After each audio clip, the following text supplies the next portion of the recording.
Ravens flock, what's up? This is a special edition of We Bleed Podcast. Daniel Wilcox, Matt Trigger, and we are not previewing any games to. Oh shit, we are live. Okay, it didn't show it in the corner for a second, bro. It didn't show it in the corner, but we are live. We are here to talk about a couple moves the Ravens made today, and a couple of potential moves that they're going to be making or might be making, depending on who you believe on the social media chatter, Wilcox. So let's start with the first move of the day.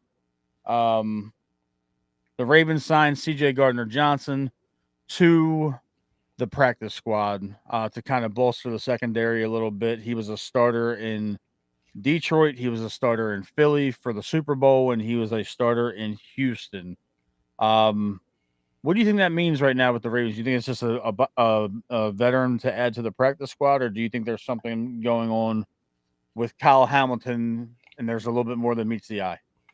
I definitely think something's going on in that secondary that we don't know about just yet, but when you make a trade like this, when you got the guys you already have in the secondary, I don't know if the secondary, quote unquote, is the actual issue right now. So to me, I wouldn't make that big deal of I wouldn't make that big of a deal of bringing in a DB right now. Why they would do that, I have the slightest idea, but that's not the problem. The problem is coaching. The problem is the culture right now. The problem is mindset, leadership, all those type of things. But it's definitely not Kyle Hamilton or Starks, Wiggins. It's not those guys. Maybe Marlon a little bit. Well, yeah. Speaking of my favorite guy, Marlon Humphrey, Yeah. he decided to release a podcast today reviewing the meta glasses from Mark Zuckerberg.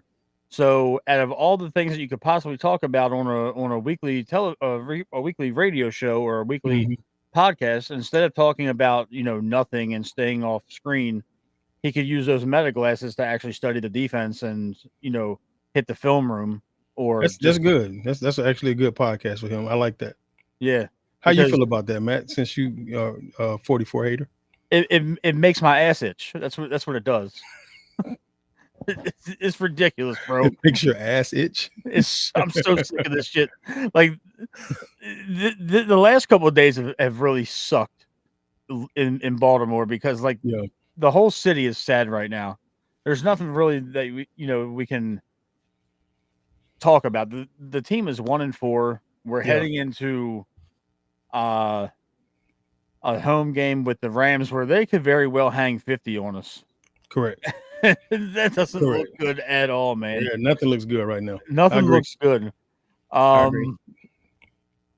And then 3 hours or so after they signed C.J. Gardner-Johnson off of the street, it's announced that Odafe Oweh and a 2027 7th-round pick are going to the Los Angeles Chargers for a 2026 5th-rounder and a backup safety, Aloha Gilman. And I don't know who that is. I don't know who it is either, but Twitter was not happy about the move. Yeah. This is one of those moves I don't understand either, but I mean, it's not for me to understand. I'm not in the front office. I do know George Kokanis and Eric DeCosta ain't just making dumb moves. Maybe they got something else in the mix. This whole thing is a chess game. It's not checkers. For us, it looked like checkers. Like that shit don't make no sense. But you have to really think things through if you're in their front office. And the Ravens have done such a good job of thinking things through. I wouldn't doubt it too much right now.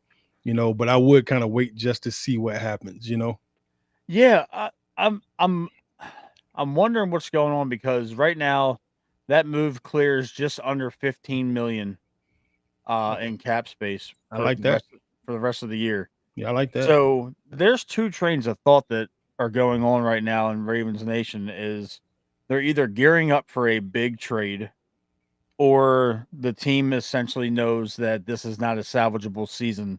And they're just going to start unloading contract year guys to get draft picks so they don't lose them for nothing in the offseason. Because for all intents and purposes, I didn't see Oweh getting a second contract here. I didn't either. I'm always questioning. I was almost questioning whether or not he deserved the first one. Yeah. That's he was in the 5th-year option of his rookie deal, and he had 10 sacks last year, but the previous couple years before that and this year, He has 5 games and he didn't log a sack. And in the last 2 games, Mike Green and Tavius Robinson have had more snaps on the field than he has. Yeah. So that's a little bit worrisome when you're talking about a first round draft pick that isn't seeing the field a whole lot.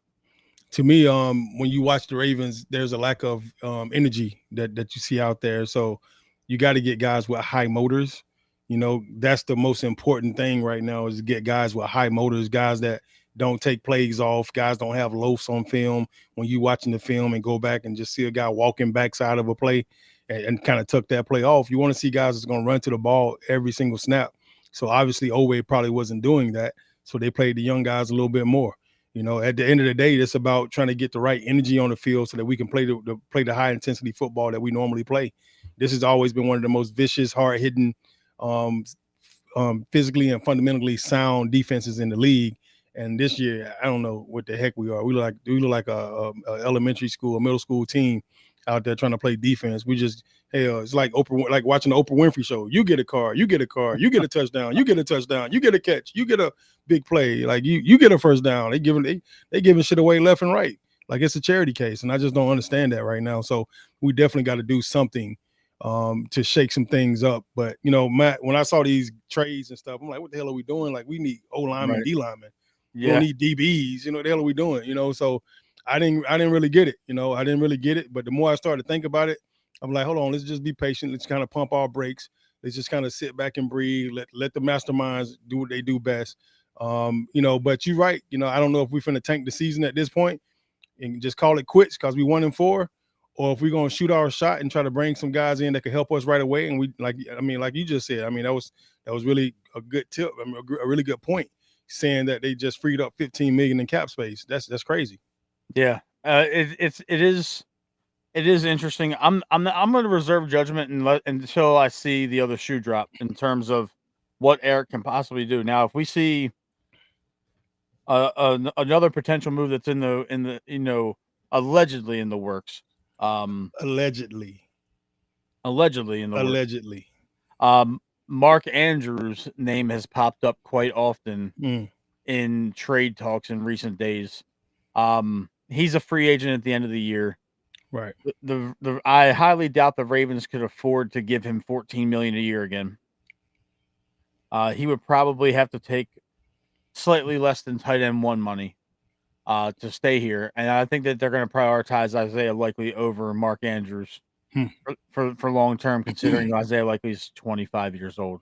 Correct. Um, and I they're talking. There's been talk about Mark Andrews being linked to the Jacksonville Jaguars, who just upset the Kansas City Chiefs last night on Monday Night Football. Yeah. Then there's the opportunity. There's a chance that he could go to some place like the New York Giants, or the Los Angeles Chargers popped up. The New York Jets have popped up. The Tampa Hmm. Bay Buccaneers have popped up. Damn. So Everybody's popped up. yeah, so there's been quite the chatter for Mark Andrews. Yeah. Um, a lot of talking heads on social media. Nobody of any like, I guess, credibility in the realm of credibility. Nobody big has you know Jumped out and said anything. jumped out on the Mark Andrews front, but that's always a possibility. Um, it would be very nice if they traded Marlon in the middle of one of his podcasts. You Um, stupid. that sorry, I let that out. Um, What would you do if you're in the front office right now and Mark Andrews, you got Isaiah Likely who's getting back healthy and he's actually made an Isaiah Likely sighting this last game? What would you do? Would you try to get Mark out of here and try to get some O lineman or D lineman in? you would have to really, really convince me to move Mark Andrews mid-year because you're talking from a continuity standpoint. He's been Lamar Jackson's blanket for 6 or 7 years at this point. Yeah, And he's a trusted pass catcher for Lamar. Not he might not be trustworthy to the entire fan base right now. But if another team comes and says, "We'll give you an offensive lineman that's at least a starting caliber or a defensive lineman that can step in right away and contribute," you gotta consider it. Because at this point we're 1-4. yeah. Andrews has 2 touchdowns on the year. He only has 1 game where he has more than 4 catches. Um, if you're not gonna go all in and trade for guys that can help us win the rest of the year, you might as well just pack it in. And I would if I'm the front office and we're packing it in, Andrews is next on my list because he can get you something. Yeah, You can go you could go to the Tampa Bay Buccaneers and say, "Hey, send us an offensive lineman in a 6. We'll send you Mark Andrews in a 5 or Mark Andrews in a 6 next year to yeah, where you can make it an even swap, and then you're saving money on the season this year to right. where you could go grab a couple guys. Um, it all would depend on who it was. I wouldn't trade him to an AFC contender, especially if there's a chance that he can re-sign. Like I'm not trading him to the Buffalo Bills. So I'm, you would get rid of your one of the best players you've had in franchise history, arguably the best tight end ever in Ravens history right now. I, I would be very. It would be very tough for me to do it. I would have to have something that would say, okay, this can help us now, and this can help us next year. Because no matter what Mark Andrews means to us Right. overall, Yeah. he's not coming back next year. This is his last year in Baltimore. I mean, what if he take a pay cut though? You If wouldn't you you wouldn't you now wouldn't offer him? let me ask you this. I mean, Yeah. because you've been on this side, Yeah. so you're Mark Andrews, Yeah. and you put everything into perspective of what he's done for this franchise, Correct. and they come to you and they say, we'll give you a 4-year deal for $28 million when your last deal that you signed was 4 years and 56 million, Yeah. essentially cutting your pay in half. Right. Are you going to take that? Nah, I don't know they would go that low either though. I mean, what if they I came down from 50, what did you say, 56? 56. What if they come down from 56 to 46 or 56 to 40? You I know, think I think he would stay if it was I still would say hands down. I think what it boils down to is the biggest thing that we're lacking as athletes and as players in this league is longevity and consistency. You know, the same thing they're looking for us to give them output as players is to be consistent every single day, every single week, every single game. We're looking for the same thing as players. We're looking for that consistency back from them. We want longevity with the program. We don't want to pack up our wives, our kids, and move them from schools and having to, well, our wife got to go get a new job and figure out what she's going to do next. We don't want to do any of that stuff. We want to stay put, and we want our kids to be able to graduate high school and graduate college. I mean, well, not college, but graduate middle school, elementary school, high school, all that stuff. We don't want to pack our families up and move overnight to another place and then have to uproot everybody and make everybody's life miserable. A lot of time what happens in the middle of the season like this, if you get traded, you leave and go, but your family stay behind so they can finish up the whole year, so nobody really wants that, so I think, yeah, the Cowboys does dumb shit all the time. So let's not even talk about them. He's talking about Cowboys trading Michael Parsons. But But he's saying that the Chargers are thinking they got a Michael Parsons type player. If you're looking at social Oweh, media, yeah, you're no, not. No, you're no, not. no. I mean, now keep in mind, I need people to actually hear this with Oweh and Oweh's concern because of the fact that this defense have been such a dysfunctional defense. Maybe we haven't truly seen him in a really prolific style defense where he get a chance to shine a little bit, right? So anything's possible. With the Oweh trade, he may go to the Chargers and all of a sudden look like a Michael Parsons because when you look at him, he looked like Tarzan all day. He just didn't play like Tarzan for us. And when you go there, he'll have some guys around him that may allow him to be able to run a little bit freer there versus him. He didn't play well for us at all. But hell, I mean, let's be honest. Hell, ain't nobody played well here but the alien. Right. The alien 14. He's the kind of the only one that's just kind of really shined and just had spectacular years year in and year out. Everybody's kind of struggling on this defense this year and last year. But to go back to Andrews, like I don't think I would get rid of him. Now, if I was the GM, I'd be trying to trade some damn coaches. I'd be trying to trade some damn coaches right now. Like, hey man, I'll give you this coach for this draft pick and this other coach that you got. I need to get rid of some of these damn coaches. So to me, that's the biggest issue right now. It's more on that side of the things in the coaching tree than it is on the player side that I think I would be trying to get rid of. But I would be trying to get rid of Falele. I try to see who will give me that PPF grade for him. Since he got such a high PPF grade, maybe I can get some some love for him and get somebody else in here that can actually block. It's interesting that you mentioned coaches because I know we touched on it a little bit on Sunday night, but Hmm. Dean Pease may be making his way back to Baltimore for the second year in a row. Yeah. Um, Where's he at? At home on the couch? yeah, he's at home on the couch again. So Why did we here's let him go? he just wasn't brought back by Harbaugh. But I'm I saying, think like, why? What did he do? What did he do wrong now last year? here's what I want to ask you though. Yeah, go ahead. So you have Chuck Pagano coaching the secondary right now. Uh-huh. You do. You bring Dean Pease in Correct. to As an be a as a consultant. senior defensive advisor or an analyst or whatever. Hmm. Zach Orr has to know he's cooked if we lose this week because it's shocking that he didn't get fired yesterday.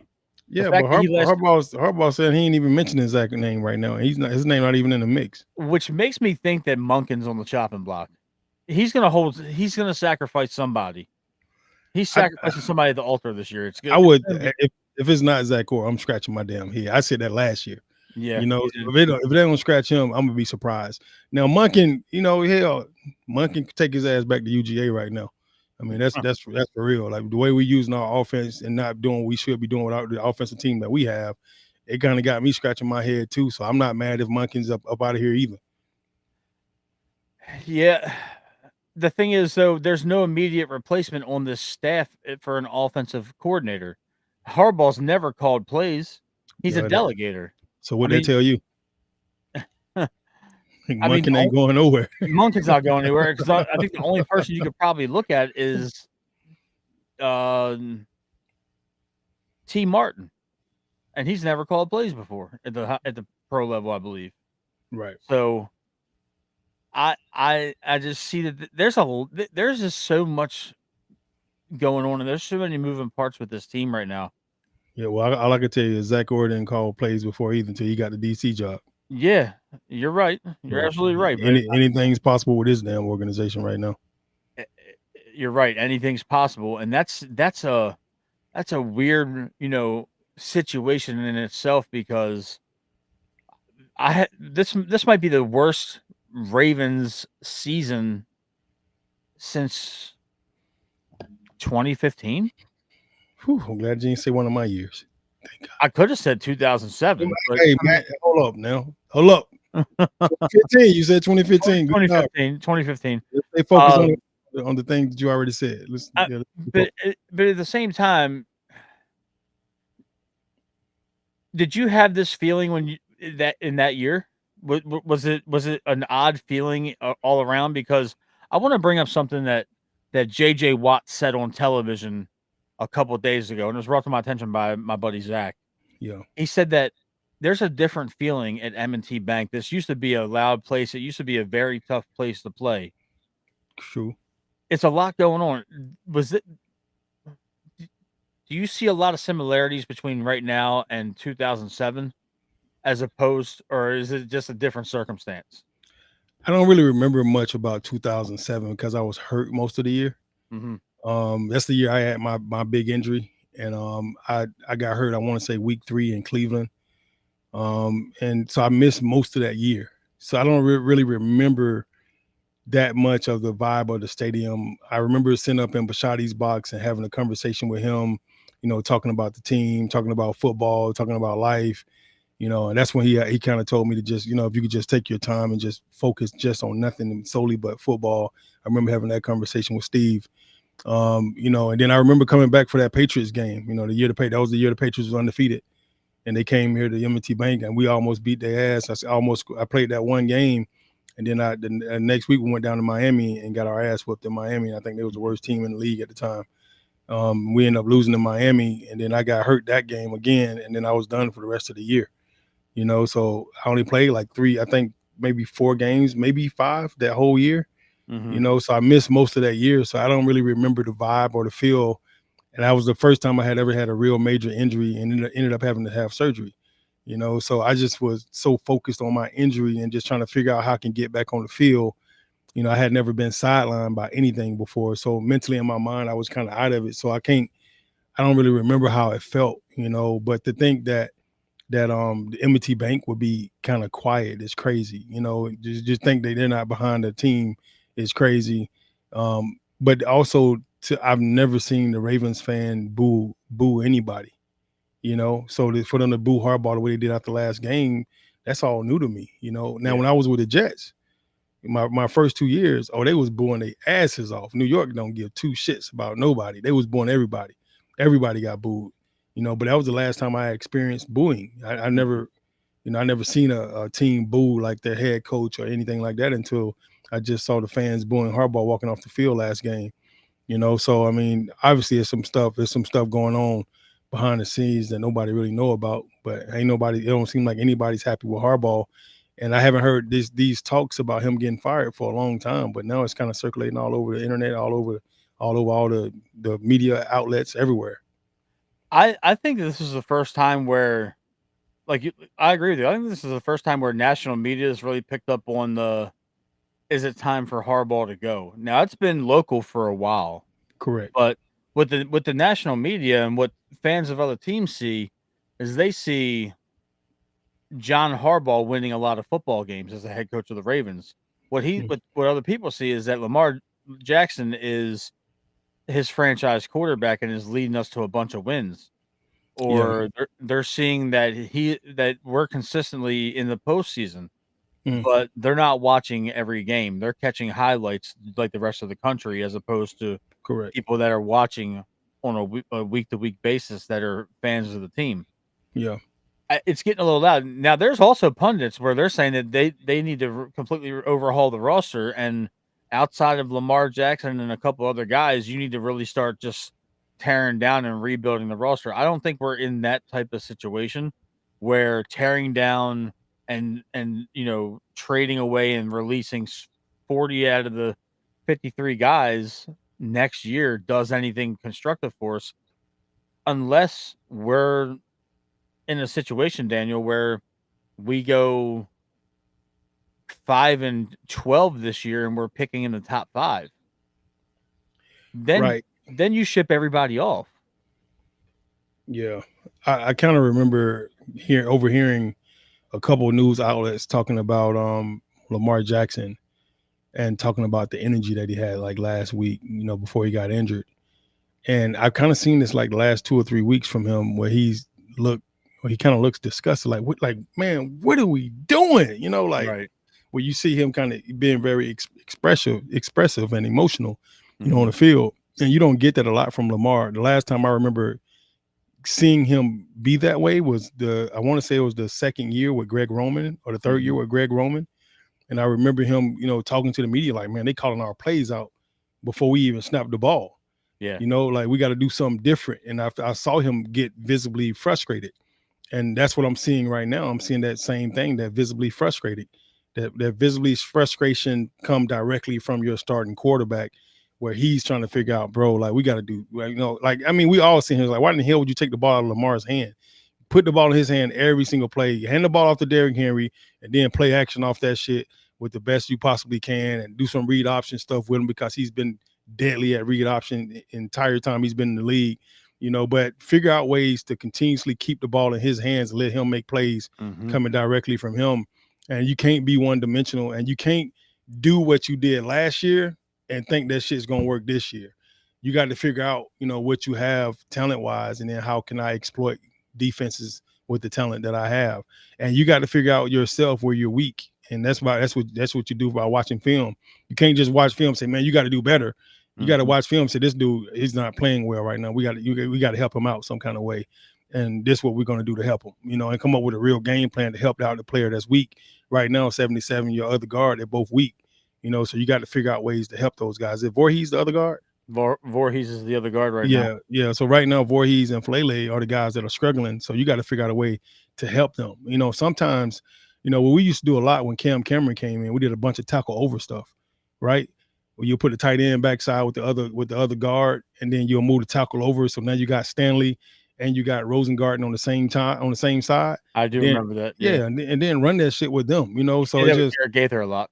yeah, we deal with Jerry Gaither a lot, So when you do that, it kind of throws teams for a loop, and sometimes they miss the fact that it's a tight end backside and the actual tackle is over. they Mm. miss it. So to me, that's what I would do. I would start doing implementing those type of plays in, so you can have some real horses over there for Derrick Henry to run behind.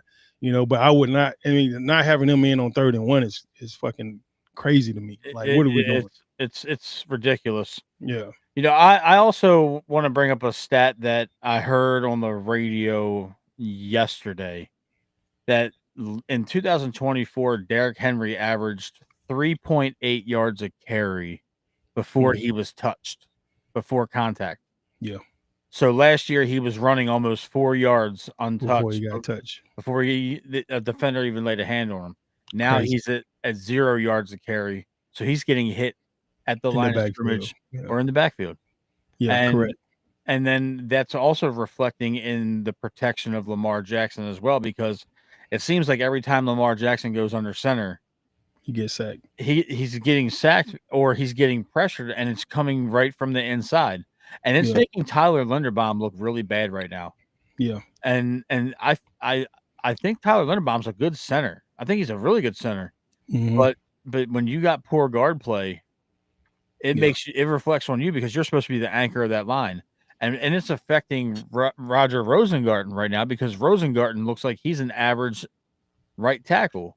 You got people on social media that are, especially on our TikTok streams, where they're like, "Go get Morgan Moses and bring him back," but he couldn't pass block to save his life, but he was a hell of a run blocker. Right. So that was the give and take to Morgan Moses, but it just seems like Lamar Jackson doesn't get a chance to drop back and set his feet and make his first read before he's got somebody in his face, Yeah. and that's frustrating. As a fan, that's frustrating. I'm a fan, and I noticed that you watching it through your football eyes, and you're like, That's ridiculous. he has no chance. It's ridiculous. And Yeah. I think Lamar got hurt at Buffalo Yeah. or something. On one of those runs, I think he got hitting either in the hip or in the lower back, to where, because he's had those issues before, and you can kind of see it messes with his explosiveness. But Yeah. it looks like he doesn't even want to run when he's out there. Yeah, I agree. I mean, the Buffalo game, he looked extremely fast, extremely twitchy, extremely quick. And then these last couple of weeks, it's like he's looked sluggish and slower almost every single week. So he's definitely taking some punishment, but he's been sacked this year more than he has in the last 3 years. So, I mean, it's crazy. Just like we've given up more points in 5 games than we did all of the 2000 season, Mm-hmm. which I don't even think is a fair comparison, It's not, but because you're talking about yeah, the greatest defense of all time. right. But Lamar has been getting hit so many freaking times. I mean, you could look at how many times he's been sacked, and he's leading the league and been sacked. It's the Mm-hmm. most athletic quarterback in the history of the NFL, and leading the league and being sacked this Yeah, year. And that's just what that's just actually when he's gotten sacked. He's been hit another a two lot. another 200 times more than that in Yeah, 5 games. So he's taking a beating, man. So he definitely needs a break, and hopefully he can get back healthy and get back out there. But at the same time, if we're gonna make some moves, we still got to find a way to get some O linemen and D linemen here to kind of make some differences. yeah. Where's Haloti Nala when you need him? That Haloti, Kelly Gregg, Trevor Price. I'll take any of them. Yeah. Those. I, I seen Trevor a little while ago. Trevor lost a lot of weight, man. He's small now. I mean, I would hope so, man. He doesn't need to keep that 300-pound frame on him anymore. Yeah, Trevor looked like a model, a supermodel. That Have you seen Marshall Yonda lately? Yeah, I know he lost a bunch of weight too. Yeah. He's he looks like a Tour de France biker now. Yeah, but I think that if Eric doesn't make a corresponding splash type of trade for somebody that we're not expecting, and I think it's gonna be real indicative if he trades Mark Andrews in the coming days. Yeah. I think they're packing the season in. Me personally, Yeah. because you don't trade Mark Andrews and then still try to make the playoffs. I'm trying to think, who could you trade that's a big name right now that could bring you somebody that's actually indicative of what you need. And then you got to figure out who sucks right now. And then, because that's the only people that would be trying to get rid of guys they feel like they could I, be expendable with. I feel like Tennessee would be open to trading Jeffrey Simmons, but you would need to trade a lot of draft capital, and I really don't feel like Eric is going to want to depart with first round picks, especially because, like we talked about on Sunday night, Daniel, if the Yeah, season ends today, we have the number 3 overall pick. And I don't think Eric DeCosta's ever had a draft pick in the stratosphere of the top 5. You correct. know, Neither did Ozzy. Hell, yeah, I think Ozzy's first, like we talked 96. about, 96 was the last Yeah. time he picked. I think, You I know think what? that I wonder, is Ozzy still advising? Is he still advising for the Ravens? he is, he is, he's still in the building every day. Hmm. Um, but I wonder how much he's really like. I'm not minimizing Ozzy. He's arguably a Hall of Fame GM on top of being a Hall of Fame tight end. Correct. Um, I just wonder how much room he's giving DeCosta, because DeCosta's had the job for 7 years now. Yeah. You know, Damn, it has been that long. It's crazy. 2007 or 2019 was his first year because Let me put my GM glasses on. That's funny. Let me see That's what I'm gonna funny. do. What would I do if I was Eric DeCosta right now, the mad scientist? Huh. Let me see. Tim has a good suggestion, but I don't know if the Raiders are Max, going to. no, I not don't. happening. I don't think that's on the Play. horizon. I think if I was the GM right now, I would have to fire a coach to let the team know that I'm serious. Yeah. I would have to fire a coach, and I would have to sit back and really evaluate which coach that needs to be, whether it's the head coach, whether it's the OC, whether it's the DC. I really don't know, but I will have to sit back and let them know that anybody can get it. Like, I need y'all to be on y'all P's and Q's, because we got to let some heads roll. Yeah. It's definitely one of those situations where you fire one of the coaches. Mm-hmm. But I think also, if you trade one of your homegrown talents, that kind of like will catch her. But I mean, we got rid of Owe. Yeah, they got rid of Oweh, but I mean, Oweh's not Mark Andrews to the Ravens. No, he not. I mean, if you trade Mark Andrews during the bye, if we lose to Los Angeles on Sunday, and on Tuesday Mark Andrews is a Tampa Bay Buccaneer or a Jacksonville Jaguar, that's going to catch the attention of everybody in that locker room, because that means if they'll trade Andrews, they'll trade anybody. I can't even believe we talking about trading Andrews. I still, I don't think he's the guy that would be on the chopping block for me. I mean, I know he did a couple of things last year and this year to kind of make you scratch your head and stuff, but to me, he's the guy that I wouldn't be able to get rid of. I wouldn't be able to part with him I and would feel send good about 44 to the goddamn moon. 44. 44. Yeah, I mean, Marlon. No, I mean, at this point, I don't know how much you'll be able to get for him, because hell, I mean, if you look at his damn page, you see some of the comments he got from fans like, bro, what you doing? Oh, I made a comment on there today, right before we went live. Yeah, he he's gonna end up blocking me, I think, because I'm on his ass every post he You made makes. you made a comment on Marlon's page? Yeah, Really, Matt? yeah, I don't care. I, I, I'll I don't argue care. with him. I'll argue with him. The documentary is gonna feed families. Tim thinks we're gonna go on a Super Bowl run after the bye.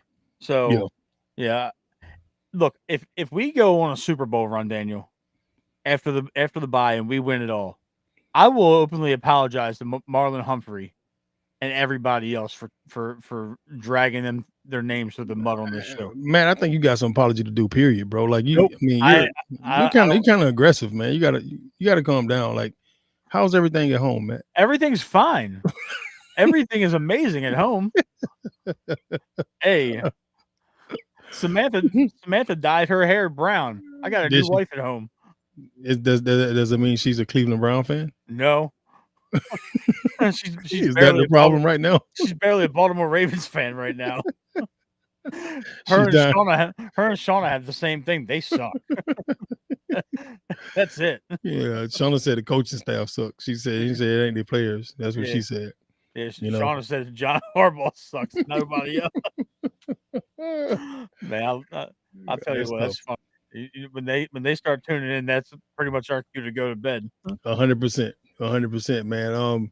No, I think this is going to be very interesting. This season is going to be very interesting. Now, I thought before this season started, it was already going to be an amazing season. But now I'm like, this is going to be the worst season ever in the history of Ravens Yeah. football. It kind of gives you that vibe. But at the same time, I kind of agree with Tim a little bit, man. We might mess around and this is just the first quarter of the season. It's 4 quarters. We got to play, They're and this. stressing me out. I mean, they are. I mean, they stressing everybody out. They're All stressing me all it out. takes for them to figure out a couple of things, and then just change their mindset. I think. I just don't think the coaches have had the coach. Yeah. Like this last week was a prime example. They haven't had the coach. They had the coach last week, and it looked like they didn't have no coaching at all last week. Like the players. I mean, people were talking about Because the players quit. the studs were out. Yeah, they said the players quit on the coaching staff last week. So it's like, I mean, what are we doing, right? What are we really doing? I've never seen a Ravens team quit and give up or tap out or any of that type of stuff. So that gives you some vibe. People are talking about Harbaugh's lost the team and all that type of stuff. And I don't know. I don't know if I would go that far just yet. I still want to just see what happens like the next 2 or 3 weeks and kind of go from there. We'll get a couple of guys back. Maybe that'll help. Maybe the defensive mindset will change. Maybe the coaching staff will really just decide, all right, I'm gonna earn my money this year, and I'm gonna have to learn how to coach these guys for reals. I got to coach them up, and I got to really study this film and figure out how I can put these guys in the best situation possible because I don't have all my superstars. I still got some stars. I just don't have the super ones. So let me take the ones that I have and let me put them in the best situation possible to be successful and look what other guys are doing around the league and just figure out how I can put these guys in the right defense and the right offense and run the right plays at the right time so we can start capitalizing on the players that we do have that are actually dressing out and playing. Last question before we wrap the show.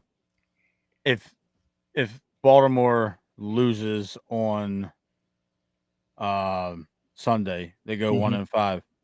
If you're if you're John Harbaugh, are you giving these guys like the standard bye week days off, or are you going to have them in the building on Tuesday morning? I think I want everybody to be out of my face if I'm John. So I think as soon as the game's over with, bro, I'll see y'all Wednesday. You know what I'm saying? Sunday, I'll see y'all Wednesday. Let's figure it out Wednesday, Thursday. Let's really figure out as a staff, what we're doing wrong. Let's go back and let's watch every game as a staff. All the first 6 games, let's take a hard look at what we did right. Let's take a hard look at what we did wrong. Why did we lose this game? Why did we win this game? Why did we lose that game? Why did we lose that game? Why did we lose that game? Why do we, and I would just really sit down hard and evaluate every single week. What are we doing wrong? What are teams doing against us? Why are they doing it against us? Now everybody freaking free for all blitzing Lamar every freaking snap almost. It's different from Kansas City because that's what they do anyway. But everybody else is nuts. They going after my ass every day. It's funny that you mentioned that because no matter if they're blitzing Lamar for a pass play, they're still loading the box for a run. So it's a multifaceted, approach to this Ravens team. They're not letting anybody get on the outside because they know that's where both of our guys are dangerous. Yeah, so you spread them out, right? You go 2-by-2 formation, 2 wide outs. You flex your tight ends out. You get them outside the box. Now you force these guys to either have to load the box up still, which it's impossible to do because if they do, now you just throw the out routes. You throw the go balls. You got them all spread out. If they do spread out with it, then you just run the ball. So you have to figure out ways to eliminate that whole process. And I've seen us go empty a couple of times. And spread everybody out. I don't know if our splits are wide enough. I don't know what the hell is going on, but you spread everybody out and Lamar back there still running for his life, and they rushing 5. We got 5 blockers and it's 5 guys, and he's still back there running for his life, so we got to figure out something mechanically or what could fix this whole thing. But whatever this trade, when the trade deadline is, when is that? I believe the trade deadline is after it's either week 8 or week 10. Yeah, so I know it's in November. It's in November. Yeah, we got time still to figure some things out. I know I'll be trying to figure out everything. I'll be sitting down on my player personnel department. I'll be trying to figure out who's out there offensively on the O-line wise and D-line wise that still could be picked up. We already dropped the ball and missed the opportunity to grab a couple of guys that we know could have came in and possibly helped us. And we missed those guys. So, all right, who else is out there? Who else can we go grab? Who else is hungry as hell? And who else is in great shape? I'll be, the Ravens do it anyway. Every Tuesday they bringing guys in that's on the street to work them out. You know, I would be on that shit. November November 1st. 4th. November 4th is the trade deadline. Okay, say less. Before Thank you. November the 4th, I'm on that. I'm on everybody's ass trying to figure out who we can get in here to do better. Ravens 76 B more. Daniel, that's one of our new subscribers to our Welcome, our YouTube show welcome, welcome. channel. But yeah, man, that'll do it for the episode. We're trying to keep it a little bit light and just talk about the moves and just what's going on with the team. We'll be back in a couple nights for the official Rams preview show. So that'll do it. Ravens flock. Hopefully that this is a precursor to a big move, and we aren't here stressing out about a 1-5 start, and then our star tight end is on the move. Let's not hope that's an issue. But that'll do it for the show. Will Cox, where can everybody find you? Man, you can find me on X at Coach Wilcox. You can find me on IG at Daniel.Wilcox. Please feel free to like, subscribe our YouTube channel, We Bleed Purple Podcast. Me and Matt Trigger, the Matt Trigger, OG Matt Trigger, aka Powder. No, we ain't doing that. What? My bad. No, we ain't doing that. I thought you liked that nickname. Didn't No, Bart I give you didn't. that nickname? No, Bart did. Yeah, I thought you liked it. That. Yeah, I was called Powder at work for 2 weeks. Where can they find you at, Powder? I mean, Trig. Where can they find you? Okay, I'm sorry, Beijing. I got you. Yeah. You can find me on X at mtrigwbp, and you can find me on Instagram at mtrig89. Like Daniel said, subscribe and like our YouTube channel, We Bleed Purple Podcast. Make sure you set your notifications for when we go live, when we have new reels up. That'll do it, folks. We'll see you for the preview show with the Los Angeles Rams.